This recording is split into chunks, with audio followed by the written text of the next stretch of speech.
अस्सलामुअलैकुम। Next exercise 11.2 question number 7। Question number 7 है arithmetic mean, लेकिन ये है ग्रुप डाटा से। पहले हमने जो क्वेश्चन किए हैं वो है अनग्रुप डाटा से। अब ये ग्रुप की फॉर्म है, यानी कि जैसे ये ग्रुप है 1 से 5।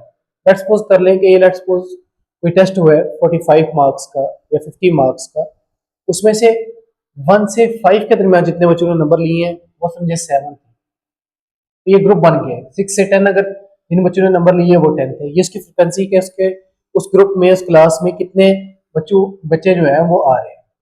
ठीक है, जैसे 11 से 15 है तो इसमें 16 आ रहे हैं। तो ये कोई भी इस तरह की वैल्यू हो सकती है। मैंने एग्जांपल दिए खुद से कि कोई टेस्ट हुआ है उसमें बच्चों ने ये मार्क्स लिए हैं, तो यानी 16 से 20 जिन्होंने मार्क्स लिए वो 32 स्टूडेंट्स थे। तो इस तरह हम ये हमारे पास डाटा इस तरह की फॉर्म में आता है। तो इसके लिए फॉर्मूला सबसे पहले अगर देखा जाए अर्थमेटिक मीन ग्रुप डाटा के लिए, डिनोट को तो इसको भी एक्स बार से ही करते हैं। Summation F x divided by summation F x यहाँ पे क्या है? अब एफ यानी कि फ्रीक्वेंसी जो हमारे पास गिवन है यहाँ पे। ठीक है, अब एक्स क्या है? यहाँ पे एक्स कहते हैं जो क्लास है आपके पास, ये ग्रुप्स हैं, इनका जो मिड पॉइंट आएगा। ठीक है, तो सबसे पहले आपने टेबल बनाना है इस तरह का, बिल्कुल सेम। इसमें सबसे पहले क्लास ये लिखेंगे आप, उसके बाद फ्रीक्वेंसी यहाँ से, उसके बाद हमें मिड पॉइंट चाहिए। ये अकॉर्डिंग टू फॉर्मूला हम टेबल बनाते हैं। मिड पॉइंट चाहिए था, उसको हम एक्स का नाम देते हैं। फिर एफ एक्स यानी कि एफ और इस एक्स को मल्टीप्लाई करके यहाँ पे लिखते हैं। तो सबसे पहले जो डाटा गिवन है वो लिखते हैं क्लास 1 से 5, इसकी फ्रिक्वेंसी है 7। इसी तरह 6 से 10, फ्रिक्वेंसी है हमारे पास 10। इसी तरह 11 से 15, फ्रिक्वेंसी है 16। इसी तरह 16 से 20, फ्रिक्वेंसी है हमारे पास 32। इसी तरह 21 से 25, फ्रिक्वेंसी है 24। इसी तरह 26 से 30, फ्रिक्वेंसी है 18। इसी तरह 31 से 35, फ्रिक्वेंसी है 10। नेक्स्ट इसी तरह 36 से 40, फ्रिक्वेंसी है 5। एंड नेक्स्ट 41 से 45, फ्रिक्वेंसी है हमारे पास 1। नेक्स्ट, अब आगे है मिड पॉइंट, यानी इन दोनों टर्म्स को ऐड करके 2 पे डिवाइड करना हर बार।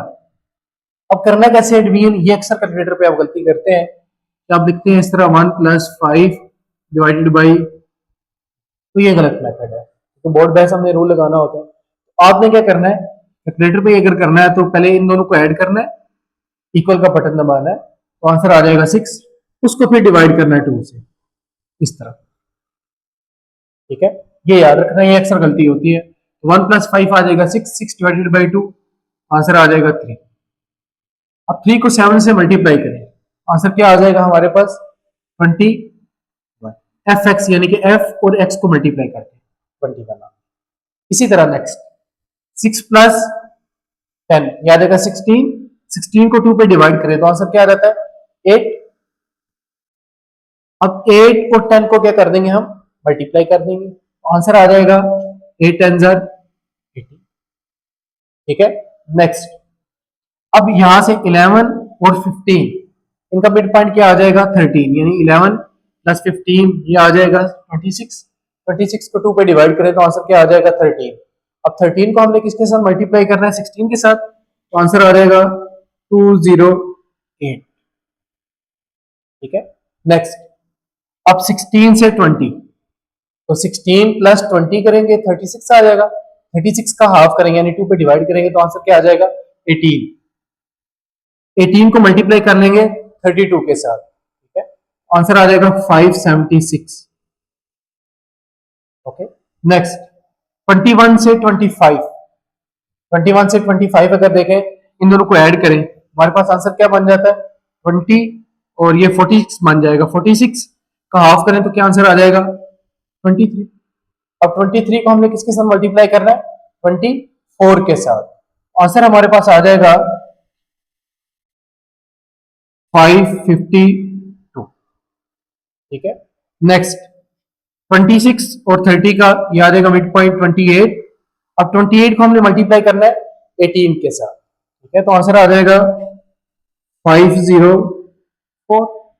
नेक्स्ट, अब यहां पे आंसर आ जाएगा 33 मल्टीप्लाई 10 करेंगे, 33 मल्टीप्लाई 10 करेंगे तो आंसर आ जाएगा 330।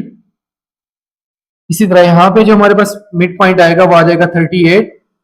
अब 38 को मल्टीप्लाई करना है आप किसके साथ, 5 के साथ, आंसर आ जाएगा 190। इसी तरह यहां पे 43 आएगा, 43 मल्टीप्लाई 1, आंसर आ जाएगा, सॉरी 43 मल्टीप्लाई 1 तो 43 आ जाएगा।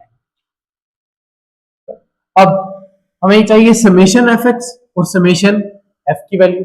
समेशन एफ ये कैसे निकालेंगे, इन सारी वैल्यूज को ऐड कर लेंगे, यहाँ पे लिखूंगा समेशन एफ, इन सब वैल्यूज को ऐड कर लें आप, कैलकुलेटर पे सिंपल ऐड करेंगे तो आंसर आ जाएगा 123, इन सबको ऐड करके, ठीक है। इसी तरह समेशन एफ एक्स, यानी इस सारी लाइन को, इस सारे कॉलम को ऐड कर लेंगे, इसका आंसर आ जाएगा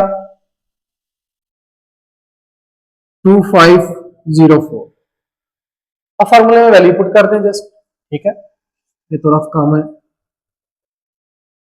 ये आ जाएगा 2504 डिवाइडेड बाई समेशन एफ की वैल्यू है 123,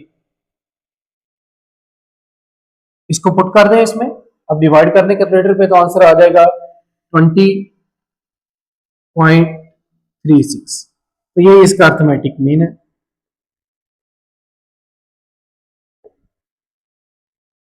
दोबारा एक बार अर्थमेटिक मीन का मेथड देख लें। इसमें सबसे पहले हम क्या करते हैं, हमारे पास आपके पास हमेशा क्लासेस, ग्रुप्स या इंटरवल्स गिवन होंगे हमेशा, और फ्रीक्वेंसी भी गिवन होगी ग्रुप डाटा में। अब आपने करना क्या, सबसे पहले इस तरह का टेबल बना लेना है। इस टेबल का हमें कैसे पता चलेगा कि टेबल हमने किस तरह का बनाना है, वहां पे पता चलता है फार्मूले से, जो कोई फार्मूला हम यूज कर रहे हैं उसके अकॉर्डिंगली हमने टेबल बनाना है। अब फार्मूले में हमारे पास रिक्वायरमेंट है एस समेशन एफ एक्स और समेशन एफ, यानी एफ एक्स की वैल्यू हमें तभी मिल सकती है जब एफ और एक्स को हम मल्टीप्लाई करें। अब हमें एक्स की रिक्वायरमेंट थी, इसलिए हमने एक्स के लिए अलग कॉलम बनाया, यहाँ पे एक्स कहते हैं मिड पॉइंट। तो सबसे पहले हमने ये सारी वैल्यूज निकाल के समेशन एफ इस सारी फ्रीक्वेंसीज को ऐड कर लिया। इसी तरह F x summation F x का मतलब इन सारी वैल्यूज को ऐड कर लिया और फार्मूले में डायरेक्ट पुट करके तो आंसर आ जाएगा। Thanks for watching. Like, comment, share and subscribe for more.